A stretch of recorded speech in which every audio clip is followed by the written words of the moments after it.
السلام علیکم ورحمۃ اللہ وبرکاتہ۔ گزشتہ مسنون زندگی کے درس میں ہم نے یہ پڑھا کہ کھانا دائیں ہاتھ سے کھانا چاہیے اور بائیں ہاتھ سے شیطان کھاتا ہے، اور آج کے درس میں ہم پڑھیں گے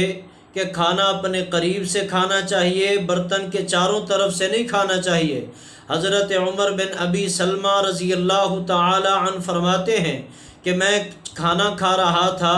اور پلیٹ کے چاروں طرف سے کھا رہا تھا۔ حضور علیہ السلام نے مجھے دیکھا تو ارشاد فرمایا کہ اپنی جانب سے کھاؤ۔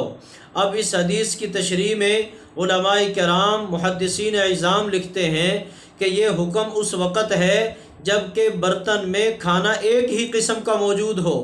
اور اگر دسترخوان پر یا برتن میں پلیٹ میں کئی قسم کا کھانا موجود ہے اور آپ کے سامنے ایک کھانا ہے دوسرا نہیں ہے، تو پھر دسترخوان کی دوسری طرف سے پلیٹ کی دوسری طرف سے وہ کھانا اٹھا کر کھایا جا سکتا ہے۔ چنانچہ حضرت عکراش رضی اللہ تعالی عنہ کی روایت ہے مشکات شریف میں کہ رسول دو عالم صلی اللہ علیہ وسلم کے ساتھ ہم کھانے میں شریک تھے، اور کھانے کے اندر سرید اور گوشت کے ٹکڑے تھے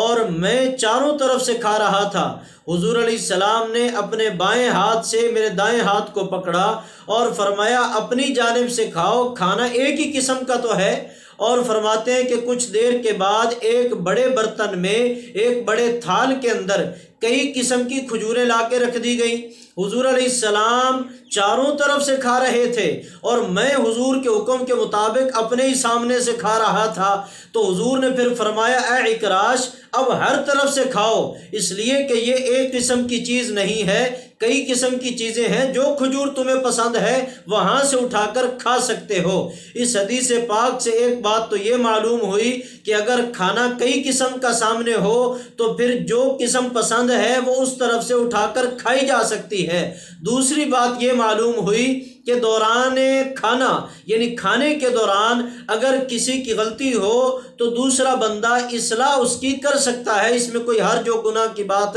نہیں ہے، اور دوسرے کو محسوس بھی نہیں کرنا چاہیے۔ اور اسی طریقے پر حضرت ابن عباس رضی اللہ تعالیٰ عنہ کی روایت ہے کہ کھانا اپنے سامنے سے اور برتن کے کنارے سے کھانا چاہیے، بالکل برتن کے درمیان سے نہیں کھانا چاہیے۔ مثلا یہ برتن ہے تو درمیان سے کھانا شروع کر دیا جائے، ایسا نہیں کرنا، کنارے سے کھائیں، کیونکہ حضرت ابن عباس والی روایت میں ہے کہ حضور نے فرمایا کہ برتن کے بیچ میں برکت نازل ہوتی ہے، اس لیے اگر پہلے ہی کھانا بیچ سے شروع کر دیا تو برکت کہاں آئے گی؟ اس لیے برکت برقرار رکھنی ہے تو کنارے سے شروع کریں اور پھر کھاتے کھاتے کنارے دوسرے تک پہنچ جائیں، بیچ تک پہنچ جائیں، کوئی حرج کی بات نہیں ہے۔ اس لیے ہمیں غور کرنا ہے کہ ہم حضور کی سنتوں پہ عمل کر رہے ہیں یا نہیں کر رہے، اور بے برکتیاں تو نہیں آ رہی، اگر آ رہی ہیں تو ہمیں اپنی زندگی کا رخ اور سمت درست کرنی ہے۔ انشاءاللہ اللہ کی طرف سے رحمت برکت خوب نازل ہوں گی۔